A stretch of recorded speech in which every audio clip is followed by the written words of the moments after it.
They were high-class escorts. The problem is going to go from we don't have anyone's names to everyone's name's in there and it doesn't mean anything. Yeah, so it's like the whole if everyone's a Nazi, no one's a Nazi. Yeah, if you can't bring justice in the context of the worst and most not worst in terms of the size, but the most high profile, reaching into the highest levels of some of the most powerful governments in the Western world, human trafficking, sex trafficking ring. And if we just go, then I don't think you're governing at all. We've just seen the US House has approved a bill requiring the Justice Department to release everything related to Epstein. The Senate passed the same bill unanimously only a few hours later. I have that here somewhere. Donald Trump has said that he's going to sign it. So that means that at some point, probably, possibly by the time, Oddies, you guys are watching this, or sometime tomorrow our time, it'll be signed into law, and obviously then there'll be some lag, and at some point in time, everything is going to be dropped. This feels like a nothing burger. I don't think they're ever going to give us what we want. It's like JFK. So what they're doing is they're switching the tactics. So they were trying to control what we thought by not giving us the information. Now they're going to try and control what we think about the information by dumping it all at once. And the situation with Kevin Rudd illustrates it perfectly. It's why I wanted to go there before we came back to Kevin Rudd. Because Kevin Rudd is named in one of the emails between a publisher and Jeffrey Epstein. What does that mean? Does that mean that he went to the ICE? He's some evil whatever, blah, blah, blah. Oh, he's denying it. Oh, of course he's denying it. All this, right? Okay, so now suddenly we've got, just hit the microphone, why don't I? Suddenly we've got all this noise around it, right? Well, what it actually means, if you go in and read the article, which unfortunately a lot of people won't, is that he was named in a draft media publication that then was never published. The reason it's in the emails is because that draft was sent to Jeffrey Epstein. We don't know why it was never published. It may have been never published because Jeffrey said, oh, look, there's a whole bunch of stuff in there that's not actually accurate and I can't be bothered, and it died, right? It never got published. So Rudd's name is mentioned in that article in the context of having allegedly been at a cocktail party or a dinner party or something with Jeffrey Epstein. I think it was maybe at Jeffrey Epstein's place in Manhattan. And that is the sum total of his connection. Yeah. Right, is that his name came up in an article written by a journalist that was emailed to Jeffrey Epstein that was never published, and in that article it was said that he attended an event that was hosted by Jeffrey Epstein. Now, Rudd says he was never there. Yeah. And he's released some photographs of the events that he says he did go to on that evening. He's talked about his diary, blah, blah, blah. This is what I was doing. This is what I was not. I can't speak one way or the other, except that obviously innocent until proven guilty. And even if he had attended an event with Epstein present, it doesn't actually prove anything, even if that were true, which to be clear, he says it's not. And this is the problem now. All the names are going to come out. Yeah. But this isn't, people imagine there's going to be some list of, and of this is the person, this is when he came to my island, these are the names of the girls that he raped and da-da-da-da-da, right? That list doesn't exist in that sense. No. All we're going to get is a dump of all of the documents, which is everything. Email history, phone history, text messages. People's names are going to come up because they get mentioned by someone talking about someone. We saw recently Donald Trump was, the Democrats were forcing the release of some documents that incriminated Donald Trump. No, they didn't. They keep trying this though, and I've got to say, I'm exhausted by this Epstein stuff. It just feels like a circus, and it is a circus. And, watching the Democrats trying to flip it and say, why won't they release them? I'm like, why didn't you do it under Biden? Yeah, correct. And so now all of a sudden we've had this moment. So they've been flipping backwards and forwards, and every time one of them flipped, the other would flip. So one of them was always against it, one of them was always for it over the last number of years. Finally, they've all said, yes, let's do this. But the strategy now is safety in just sheer volume of information. I'll give you another example of when this has happened. We saw the Pfizer files. They applied for, was it a 70-year? 75 years. 75-year moratorium. They didn't have to release any information for that long. The court said, no, you have to release it. So what did they do? They started just releasing massive dumps of data so that it was the volume of data was so much you weren't going to be able to make sense of it. Yeah. Now, not Virginia Woolf. Gulfrey? No. I'm sorry. I'm switching. I'm still on I'm still on the Pfizer story. Oh. Naomi Wolf put together a team with the help of Steve Bannon, and they went through those files and actually managed to make sense of a lot of it, and they did all that work. The same thing's going to have to happen here. But what's telling is, as best as we're aware, the Justice Department hasn't done that. As best as we're aware, no one from a law enforcement point of view has really gone through this properly and is actually going to be able to, in all of that information, is there going to be a list of, this is what we investigated, this is what we found, this is what we believe these people did, and these are the charges that are going to get laid. Yeah. That will not exist. Well, now this whole Epstein thing's fracturing MAGA, which, I've got to say this. I and think that'll be gone so quickly. That fracture will be gone and over so I'm fast. just over it. Like the same with the squabbles in Australian politics. I know this is politics 101. I get that it's all about dirty tactics and backstabbing. But as a taxpayer and as a Victorian, Australian, world citizen, I'm looking at this going, get your shit together. Yeah. So this is like watching children argue in a sandpit. Yeah, the problem is going to go from we don't have anyone's names to everyone's name's in there and it doesn't mean anything. Yeah, so it's like the whole if everyone's a Nazi, no one's a Nazi. Yeah, and so we're going to need to see some sort of a citizen-led effort to try and make sense of all these files, similar to what happened with the Pfizer papers. That's why I bring those up. Hopefully that'll happen. What I find curious is, so House and Habit, to be fair, she has been on the Epstein. She went to the Ghislaine Maxwell trial. Yep. She's been on this for a long time. Before it was cool. And she's documented everything and she's done an incredible job. If you guys aren't following her, go follow her on Instagram, House and Habit. And she's been breaking down the victims. And I say that with like inverted commas because like I said last week about that rape case or that fake rape case against a footballer. The footballer, yeah. So many women are doing this as a power play that it's now getting to the point where my first reaction is, I'm skeptical. Which is a horrible place 100%. to have to be. 100%. The Brittany Higgins stuff, like all of it, I now look at it and go, I'll wait. Yeah, correct. And so the women that were behind Marjorie Taylor Greene, who now Trump is calling, calling out and whatever, and same with Thomas Massey. Yeah. And for those of you who don't know much about American politics, this matters for a couple of reasons because, again, this is all a distraction. Whilst these guys are all doing this, Americans, Australians are still living under a cost of living crisis. We can't buy homes. Like there are so many We're real... single-handedly saving the world by not having our own manufacturing industry anymore. And we have genuine threats from Russia and China who are going forth and not worried about climate change.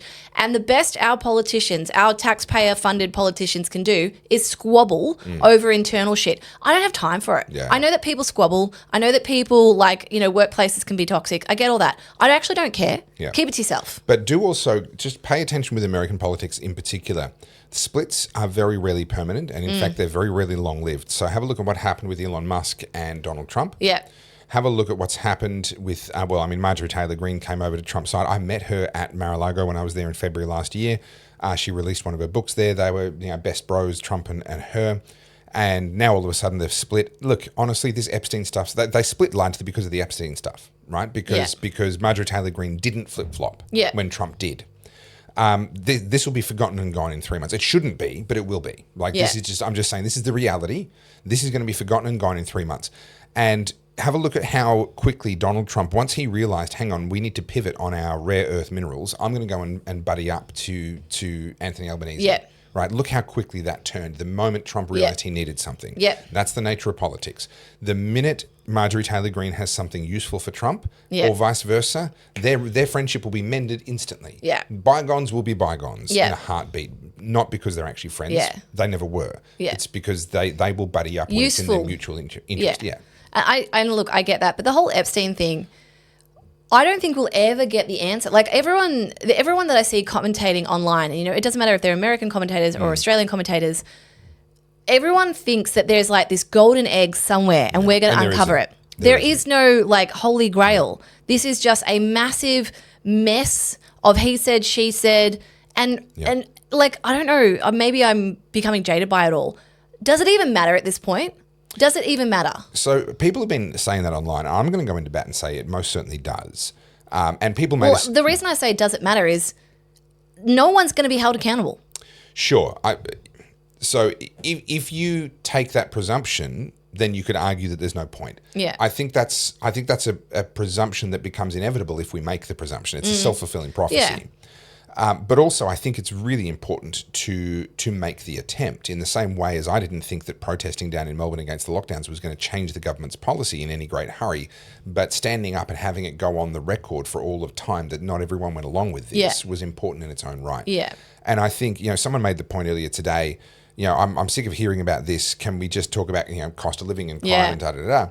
I can't believe that people who think they can run a country are still so caught up in this stuff. I'm like, well, if you can't bring justice in the context of the worst and most not worst in terms of the size, but the most high profile, reaching into the highest levels of some of the most powerful governments in the Western world, human trafficking, sex trafficking ring. And if we just go, then I don't think you're governing at all. Like law enforcement 101, it's kind of one of the fundamental responsibilities of government. And I don't think they get to abdicate just because this is messy and hard. There's been lots of messy and hard court cases over the years. It looks like the only person who might suffer any real consequences is going to be Prince Andrew. You know, and is he like the scapegoat? No, I don't think so. I think the stench around him just got too strong, and they couldn't avoid it any longer. And look, to be fair, the royal family do have a little bit of a history of dealing with wayward members. So this is a little bit before our time. But the former King of England, before Elizabeth's dad, Queen Elizabeth's dad was king, whatever he was, his brother was originally the king. Yes. And he resigned after less than 12 months. He hadn't been coronated yet. He resigned because he wanted to go and marry a divorced American actress. Yes, I remember this from The Crown. Okay, right. And so then his brother, Queen Elizabeth's dad, became the king, and then Queen Elizabeth became the heir to the throne at that point. Now, what's interesting is that post-World War II, they discovered that the former king, the brother of Queen Elizabeth's dad, had been an active Nazi sympathiser. Oh. And they banished him. They basically said, there you go. You set foot back on the British Isles, there's going to be trouble, right? So the British royal family, to their credit, and there's not a lot of things to credit them for, but to their credit, they do have some history in actually dealing with, I mean, he was a former king, right? And they still said no. Yeah. Right? So, I don't think that the majority of people are okay with what Prince Andrew did, including the majority of his own family members. Yeah. Oh, it's disgusting. Yeah. And just because they're in the same family, in the same way that you'd be disgusted if you found out that your uncle did X, Y, or Z, like, of course, you're still going to be disgusted. But for them, it's very high profile. It's very public. Yeah. It's all of that. But he's suffering some consequences, nothing like what he doesn't get to deserves. Live in the fancy palace anymore. Nothing like what I think he deserves, in my opinion. Yeah. But I think it's unlikely that we're going to see substantial consequences beyond.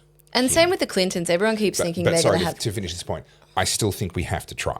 Oh, look, I don't disagree with you, but it's exhausting because I feel like a lot of people's attention is on this, and it dilutes our resources. And I agree with you, like. If there's something to charge people on, absolutely, let's go after it. Yeah. But also, it does become that sunk cost fallacy where this has been in the headlines and the media for almost 2 terms of a presidency. Yeah. So, you sort of get to a point where you're like, okay. But I'm going to say, if you've been human trafficked and used as an underage, sex girl for rich and powerful people, that probably never ages out in your life. No, I get that. You probably never get to the point where you're like, know what? It was 2 presidents ago. Like No. On that, there is very credible evidence to suggest the victims who are currently in the media. I'm not saying all victims, but the victims that keep being pulled out in front of the press. They were high class escorts, and there's so House and Habit guys, go and watch her stories. She's done a massive deep dive on this. And she's like, I'm not saying that there's not real victims, but these ones aren't victims. Yeah. These are high-class escorts, and they're like all the evidence is there, all the links and all the data is there. And so you look at this, you're like, is this just another pantomime to give the meat for the base, right? Give them what they want because they're bloodthirsty, and you're never actually going to get the answer. Yeah. It's never going to be settled. We're going to be debating it again in 50 years, just like we have been with JFK, and probably we're going to keep doing with Charlie Kirk. Yeah. That's what it feels like. Was it CIA? Was it this? Yeah, quite possibly. So normally on a podcast like this, when you've got 2 people, one of them is the brains of the operation and the other one's the eye candy. In this case, I have to be both, which is, oi, excuse me, this one's, Carly, this one's about me. I have to be both. It's actually about me. Seriously, I have to be both, which means I need lots of coffee, lots of caffeine. So you can help me to get lots of caffeine by scanning that little QR code there so that I can just carry this podcast on my... And subscribe because I'm ridiculously good looking. Seriously, Carly? Can you not... Wow. She's such a center of attention, isn't she? Like, comment, subscribe, all that stuff. Bye.